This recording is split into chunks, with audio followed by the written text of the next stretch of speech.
Hey everybody, Ian Bremmer here, and a happy Monday to you. A quick take to kick off your week. And this week, the big news is coming from NATO, the summit that will start within a day in Vilnius. Heads of state from all the key NATO countries, including, of course, President Biden. And the big topic will be Ukraine. Not the only one. Big question about Sweden, whether or not they're joining NATO or not. Erdogan can always decide to change his mind and cut a deal at the last minute. But the big news is what's going to happen with Ukraine, with continued military support for Ukraine that we still see expanding pretty much every week.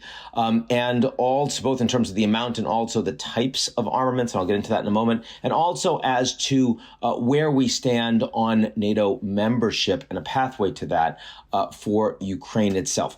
Erdogan, interestingly, very strongly supporting Ukraine to get into NATO, also providing directly some Azov battalion leaders to the Ukrainians that he had told the Russians he wasn't going to do.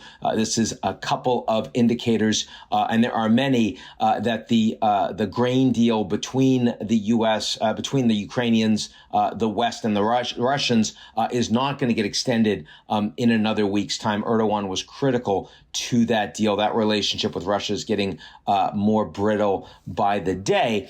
At the same time, Ukraine is not about to get immediate pathway into NATO, and Biden made that clear with my friend Fareed Zakaria over the weekend. Biden's perspective is, hey, we're fighting a war in Ukraine by proxy. We're giving all of the equipment, all the weapons, but we don't want the Americans directly fighting on the ground.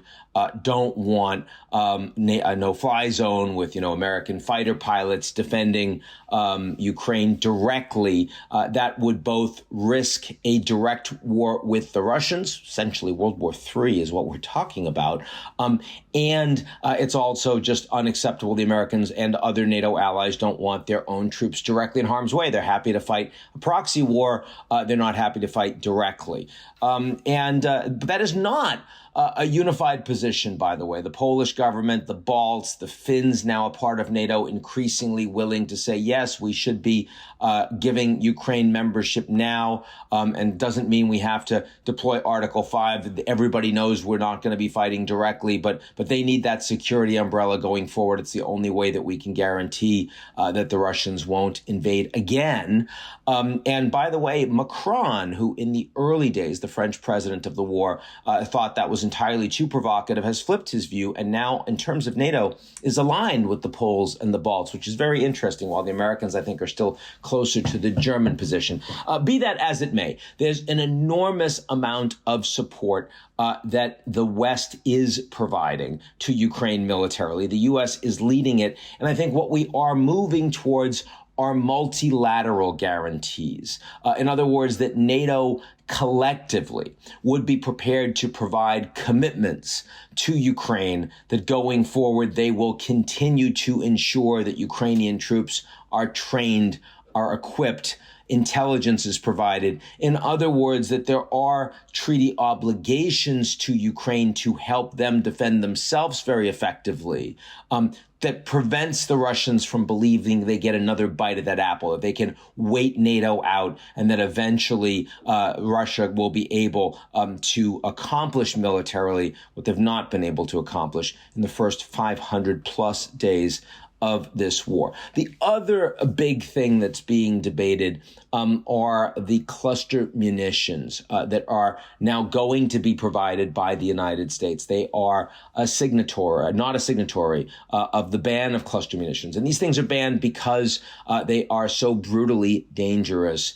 to civilians. A lot of those bomb pieces that are then on the ground and can sit around for a long time until, a civilian inadvertently months, years later, trips over it, acts like a landmine. A kid, curious, picks it up, maims or kills the kid. I mean, anyone that has seen these cluster munitions in operation. And I know a lot of people that have been involved in NGOs that have tried to help clean them up in places and war zones they've been used, understands just how brutally dehumanizing these weapons are. So no, you absolutely don't want them in the fight. Having said that, the Russians aren't signatories, the Ukrainians aren't signatories, and the Russians have been using these weapons all the way through the war. So it's not with the fact that the Kremlin has come out and they said, how dare the Americans provide cluster munitions, is just yet another point of massive hypocrisy of the war crimes that the Russians have committed.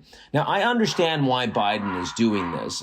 The Americans are very, very low on ammunition all in, and want to give the Ukrainians everything they can to help ensure that the counteroffensive is successful. So far, the last couple months, very little land, Ukrainian land, has been retaken by the Ukrainians, even as they have initiated this counteroffensive. Part of that reason, not all of it, part of that reason is because they lack ammunition. Part of it is they don't have any air defenses that are effective, any air cover in the region. And so as the Ukrainians take more land, they'll have a hard time defending those soldiers that'll be exposed.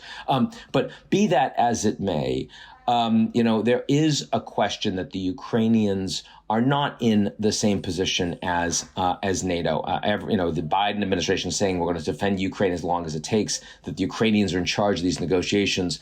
It makes one think that the Ukrainians are, are basically an American core national interest. The reality is that NATO is a core American national interest. The United States is a core national interest. And long-term fighting and long-term security and long-term American ability to ensure that its values are promoted globally does mean that you don't want to be dragging yourself down to the same brutal fighting that the Russians are doing. This has gotten the Americans in trouble in Iraq, in Afghanistan, gotten Americans in trouble in Guantanamo, in Abu Ghraib.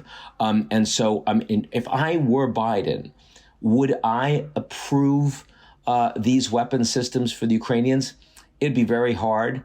After many months of, sort of thinking about it, maybe I would. But maybe that's why I'm not Biden. I mean, look, I'm never going to be elected president, but also is I never would be interested in serving in a position like that, in part because the Americans do not have the same level of moral authority on the global stage that, say, Canada does, or Germany does, or Japan does.